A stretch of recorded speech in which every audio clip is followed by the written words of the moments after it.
de Dios. Algo que Jesús no dijo ya se ha agregado, como lo vamos a demostrar, diciendo que ni tampoco la época, ni el año, ni tampoco podemos saber en qué fiesta los judíos podemos calcular el arrebatamiento de la iglesia. Jesús no dijo eso. Veamos claramente las palabras de Jesús y cómo lo repite, y veamos otras porciones de la Biblia donde claramente se dice el día, la hora, la semana, el mes y el año. Y si el Espíritu Santo hubiera querido, o Jesús siendo Dios, hubiera querido ser tan específico como los mismos apóstoles, lo hubiera hecho. Pero Jesús se limitó nada más a decir el día y la hora. ¿Con qué razón o con qué corazón o con qué autoridad podemos nosotros agregarle a las palabras de Jesucristo meses o años sin ninguna autoridad? Mateo 24, versículo 42. Velad pues porque no sabéis a qué hora ha de venir vuestro Señor. Lo vuelvo a repetir 2 veces. ¿A qué hora? Versículo 44. Por tanto, ustedes también estén preparados, porque el Hijo del Hombre vendrá a la hora que no pensáis. No dijo al mes, no dijo al año. Otra vez, por tercera vez, lo vuelvo a repetir, a la hora. Versículo 50. Vendrá el Señor de aquel siervo el día que no espera y a la hora que no sabe. Otra vez, el día y la hora. Ahora, esto es muy importante porque dice Apocalipsis 22, versículo 18 y 19, que cualquiera que le agregue a la Biblia palabras que no están en la Biblia o le quite a la Biblia, vendrán las maldiciones escritas en el libro de Dios. Y por esto el Espíritu Santo no dice de ninguna manera en las palabras de Jesucristo, ni la semana, ni el mes, ni el año, no lo sabe. Y si fuera así, lo hubiera hecho. Veamos estos ejemplos en el libro del Apocalipsis. Capítulo 9, en la 6ª trompeta, veamos qué claro es la Biblia y de qué manera tan específica compara el Espíritu Santo cuando Él quiere realmente que nosotros sepamos que está hablando de día, hora, semana, mes y año. Versículo 15, Apocalipsis 9, versículo 15. Y fueron desatados los 4 ángeles que estaban preparados para la hora, el día, el mes y el año. Las 4 estaciones, ¿verdad? O los 4 periodos de tiempo, claramente el Espíritu Santo los denota, a fin de matar a la tercera parte de los hombres. Otro versículo, capítulo 11, Apocalipsis, versículo 2. Pero hablando de los testigos, el patio que está fuera del templo, déjalo aparte, y no lo midas, porque ha sido entregado a los gentiles, y ellos hollarán la ciudad 42 meses. Aquí el Espíritu Santo ya no dice ni día ni hora, anteriormente dice día, hora, mes y año, y aquí pone claramente una cifra de 42 meses que son 3 años y medio. Y finalmente en el capítulo 13, versículo 5, hablando del anticristo, se le dio boca que hablaba grandes cosas y autoridad para actuar 42 meses. El Espíritu Santo, cuando quiere determinar el tiempo, usa las palabras de la Biblia y no tenemos nosotros por qué agregarle, ni decirles que no dijo el año. Discúlpame, pero vuelve a leer otra vez tu Biblia. Claramente lo dijo Jesús, el día y la hora. Ahora bien, ¿por qué realmente podemos nosotros relacionar el arrebatamiento de la iglesia con la fiesta de las trompetas? ¿Por qué hace algunos años, y lo he vuelto a repetir en otros estudios, que cuando Pablo habla del arrebatamiento de la iglesia, 1 Corintios 15, 52, Pablo menciona que vendrá el arrebatamiento en la última trompeta. Ahora recordemos algo importante. El arrebatamiento fue una doctrina escondida en el Antiguo Testamento. Era un misterio, y Pablo lo dice. 1 Corintios 15, 50 al 53. He aquí los digo un misterio. ¿Cuál es este misterio, Pablo? Que habrá una generación que no vamos a morir, que no vamos a gustar lo que es la muerte. Seremos rápidamente, en un abrir y cerrar de ojos, sacados de nuestro cuerpo para reunirnos con Cristo en el cielo. Y Pablo dice y menciona que será en la última trompeta. Muy bien. Si nosotros nos atrevemos a decir que esta última trompeta pertenece a las trompetas del Apocalipsis, estamos completamente desarticulados escatológicamente, porque las trompetas del Apocalipsis son trompetas de juicio. Y en el libro de los Números, en el Antiguo Testamento, cuando Moisés le ordenó al pueblo, no con el shofar, sino que usaran trompetas de plata, para que cuando oyeran el sonido se reunieran en un solo lugar, porque él quería que este grupo de judíos estuvieran al sonido de la trompeta, porque estaban todos desperdigados por todos lados, se tocaba la trompeta.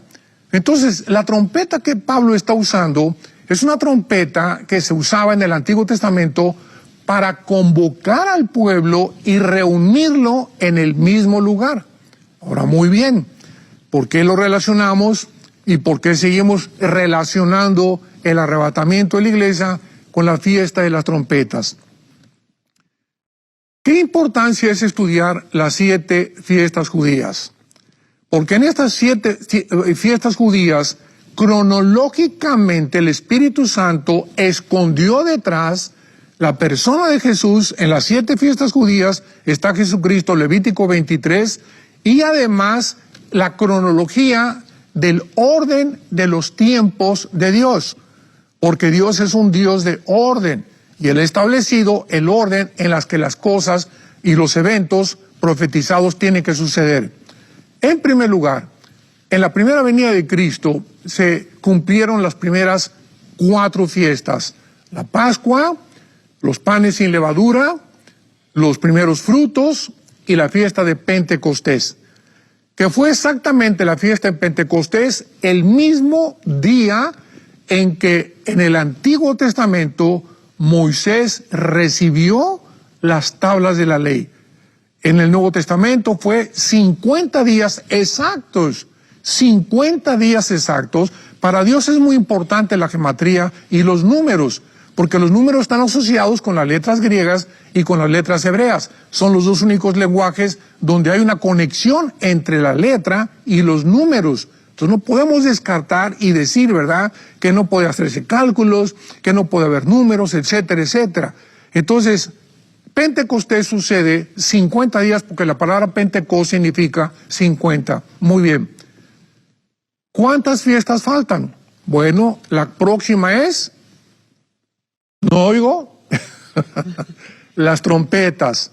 Después de las trompetas, cronológicamente sigue Yom Kippur, que es la expiación, y finalmente los tabernáculos que celebraremos, capítulo 14 de Zacarías, Malaquías, hasta el tiempo del reino milenial, cuando Cristo reina en Jerusalén junto con el rey David, y nosotros también en diferentes lados donde nos van a colocar, y ahí los tabernáculos serán al milenio. Entonces, si la fiesta de las trompetas es la próxima fiesta judía que tiene que cumplirse a fuerza, y dice la Biblia que es la única fiesta, aparte que se llama Rosh Hashanah, que no tiene un día, escuchen esto, no tiene un día específico para cumplirse, porque la fiesta de la trompeta, todas las demás fiestas, se tienen que cumplir en el mes de Tishri, en el mes de eso, etcétera, etcétera. Pero las trompetas no tienen el día específico para cumplirse. Esto es muy interesante, porque el rapto también no tiene el día ni la hora.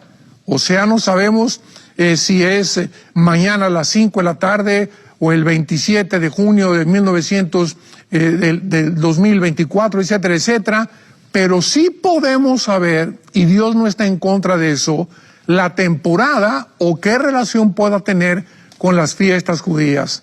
Ahora bien, si el rapto no es en la fiesta de las trompetas, nos damos cuenta que sigue después del arrebatamiento. Yom Kippur. ¿Qué es Yom Kippur? los 7 años de la tribulación o la expiación, donde los judíos van a aceptar lo que Jesús hizo hace 2000 años, profetizado en la semana 70 de Daniel, capítulo 9, versículo 24 al 27. En la tribulación los judíos se convertirán, Zacarías capítulo 12, derramaré espíritu de gracia sobre ellos, Romanos 11, 25 y 26, entonces todo Israel será salvo, Apocalipsis 1, 7, porque entonces verán al que traspasaron y hará lamentación por él. ¿Cuándo se cumplían todas estas profecías? En la segunda venida de Jesucristo, cuando ya los judíos han pasado la expiación que siguió al arrebatamiento o a las trompetas, y entramos a los tabernáculos para establecer su reino milenial o el reino mesiánico de 1000 años. Entonces, todas de estas tres solo tienen que cumplirse las trompetas y se tiene que cumplir a fuerza. Y no es coincidencia que el Espíritu Santo haya usado la palabra trompeta. Y ahora bien, tenemos también nosotros que pensar en algo. Es que el hermano Alducin dijo que Cristo venía en el 2000, que la segunda venida de Cristo era en el 2028. Quiero hacer una pregunta muy importante a todos ustedes que aman la verdad y que aman la escatología. Los cristianos que van a estar en la tribulación podrán saber el año, escucha lo que estoy diciendo, en que Cristo vendrá. Claro que sí lo van a saber. ¿Cómo lo van a saber? Porque los cristianos que se conviertan en la tribulación van a saber que cuando el anticristo se manifieste, pasarán, ¿cuántos? 7 años, 42 meses, tiempo y tiempos y la mitad de un tiempo. Entonces podrán saber claramente, cuando se manifieste el anticristo, que a los 7 años Cristo regresa. Cristo dijo en Mateo 24:15 a los judíos que vivan en ese tiempo: cuando vean que la abominación desoladora entra a profanar el templo, huyan a los montes, salgan de Judea, porque vendrá tiempo de gran tribulación. Pregunta: ¿cuándo el anticristo va a violar y profanar el templo? A los 3 años y medio. O sea, los que se encuentren ahí y vean al anticristo, es la exhortación de Cristo, y vean ustedes que la abominación desoladora entra y viola el templo, córranle, porque de ahí en adelante quedan 3 años y medio, que son los 3 años y medio finales de la semana 70 de Daniel. Así que esos cristianos sabrán, en 3 años y medio viene Jesucristo. Ahora, ¿podrán estos cristianos ser calificados como herejes? ¿Hizo Dios alguna diferencia entre que ellos iban a saber el año y nosotros no tenemos la probabilidad de saberlo? Bueno, tenemos que pensar seriamente en esto, porque nos aventuramos a decir, es que Jesús dijo el día y la hora, el mes y el año. Jesús no dijo eso, vuelvo a repetirlo. Volvemos a leer la Biblia y volvemos a ver claramente la cronología de los tiempos de Dios. Y finalmente, Rebeca, hay una cosa muy importante que tenemos que aclarar también. La famosa parábola de la higuera. Porque pues muchas personas se preguntan cómo podemos sacar cálculos, cómo podemos saber que Cristo viene. No estamos diciendo otra vez, yo no he violado las Escrituras. El día que ustedes oigan el doctor Alducin o el pastor Alducin dijo que a las 5 de la tarde del 27 de junio del 2023 viene Cristo, en ese momento soy un falso profeta, porque Jesús lo especificó. El día y la hora nadie la sabe, ni los ángeles que están en el cielo.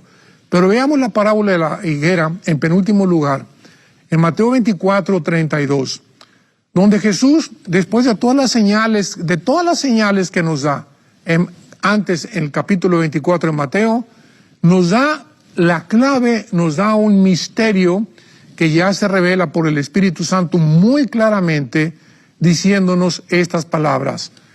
De la higuera aprende la parábola. ¿Quién puede negar que la higuera es Israel? Nadie. Jesús, cuando maldijo la higuera en el camino de regreso a Jerusalén con sus apóstoles, no sabían que tenía un significado espiritual, que estaba maldiciendo a Israel. Y por todo el Antiguo Testamento, claramente la Biblia especifica y compara a la higuera con Israel. Entonces, ¿de qué está hablando Cristo? De Israel. De la higuera aprendan la parábola.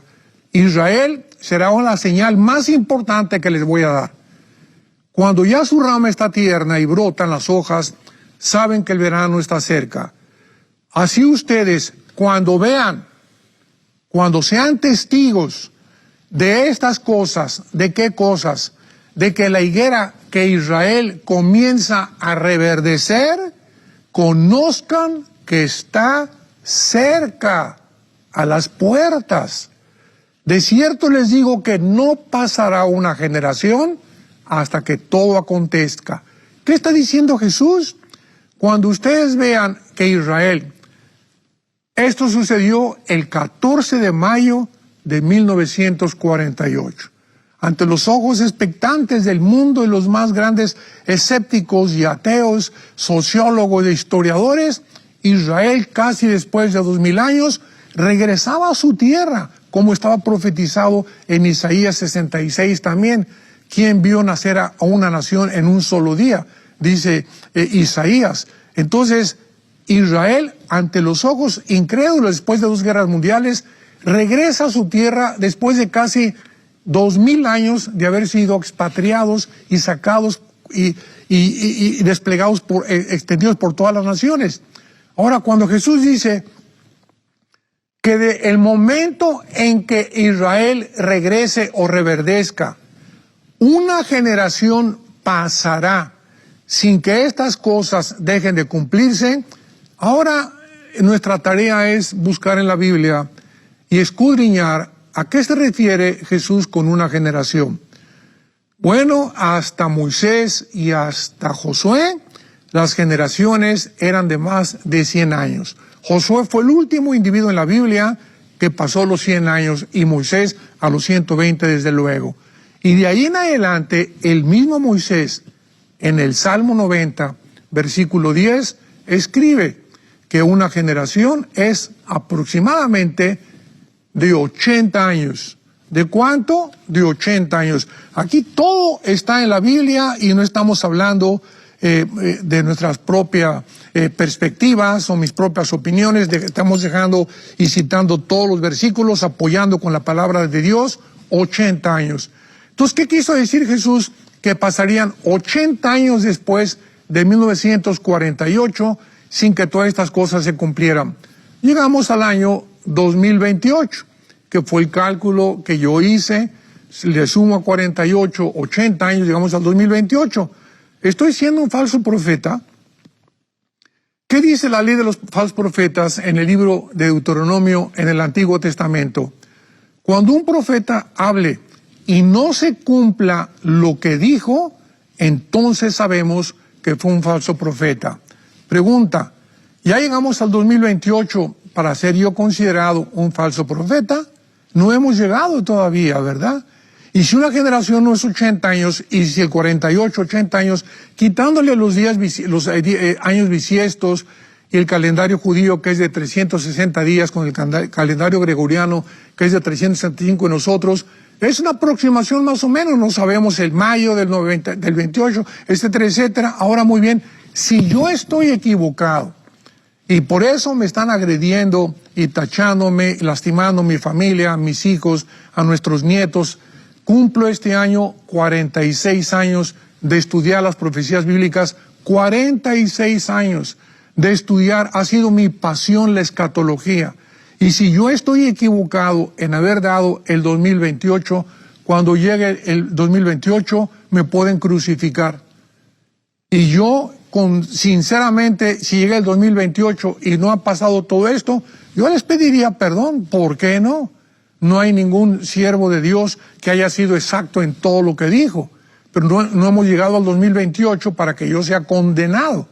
Y nos damos cuenta, estamos a punto de una guerra nuclear, estamos a punto de la desarticulación de Europa, que surja el nuevo imperio, el antiguo imperio romano en su segunda etapa, de acuerdo a Daniel capítulo 2, estamos ante un nuevo orden económico internacional, estamos ante situaciones en las que ¿quién puede dudar que nos encontramos en los últimos tiempos? 2 años de pandemia nos confinan, por primera vez en la historia, nos damos cuenta que todo se apaga, ya no hay risas, todos enmascarados, viene la imposición después de las vacunas, etcétera, etcétera. Pero hemos pasado 2 años y entramos a este tercer año donde surge la guerra entre Irak y entre Rusia, donde he hablado bastante en mis videos y pueden ustedes verlos en YouTube y poder juzgar realmente que lo que estamos diciendo no es tan desaventurado ni tampoco para ser juzgados como falsos profetas. Voy a repetir, si en el 2028 yo pido perdón porque Jesús no vino y me equivoqué, bueno, los amilianistas, ¿verdad? O los hermanos en Cristo que no creen en las profecías bíblicas de los últimos tiempos, que no creen en el rapto, que no creen en las semanas 70 de Daniel, que no creen en el milenio, los amilianistas, ¿verdad? Como mi hermano Michelet, que cita a este señor en uno de los últimos videos. El hermano Michelet es amigo mío, yo lo admiro, es un grande hombre de Dios, es un grande predicador. Pero en la línea escatológica, él no piensa como yo, ni lo voy a obligar a pensar como yo. Pero yo lo amo y lo respeto y jamás me atreveré a atacarlo porque él no cree en el milenio, ni tampoco cree en la tribulación. ¿Por qué? Porque es la línea escatológica de este tipo de cristianos que tienen otra línea diferente a los pretribulacionistas a los cuales yo pertenezco. Entonces tenemos que tener cuidado, ¿verdad? Porque no nos podemos agredir ni atacar simplemente porque tú no piensas como yo, etcétera, etcétera, porque ahí es cuando Jesucristo nos recuerda sus palabras: si yo hablo todas las lenguas del mundo y tengo todo el conocimiento del mundo y tengo toda la teología del mundo y no tengo amor, nada soy. Jesús no está viendo quién está mejor en su línea escatológica, si los pretribulacionistas o los amilianistas. Jesús está viendo que el amor todo lo sufre, todo lo espera, todo lo perdona, no busca lo suyo, no guarda rencor. Antes que cualquier otra cosa, entre nosotros, cristianos que me escuchan, mantengámonos unidos, mantengámonos en amor. Estamos enfrentando un mundo muy difícil, muy peligroso. Los demonios están sueltos por todos lados, los medios de comunicación, mentiras por todos lados, y nada, lo único que falta es que el mundo comience a asomarse y nos vean peleándonos, despedazándonos, desgreñándonos unos a otros, atacándonos unos a otros, insultándonos unos a otros. Tú eres esto, tú eres aquello porque no piensas como yo. Dios nos libre de dar ese espectáculo. Recordemos que cuando Abraham y Lot se separaron fue porque los pastores de Lot, Génesis capítulo 13, comenzaron a pelearse entre ellos. Y Abraham, para que los habitantes alrededor no pudieran verlos a ellos como familia pelearse, le dijo a Lot: mira, Lot, no nos peleemos en frente de de las personas que nos están rodeando, que no son cristianos. Si tú te quieres ir para allá,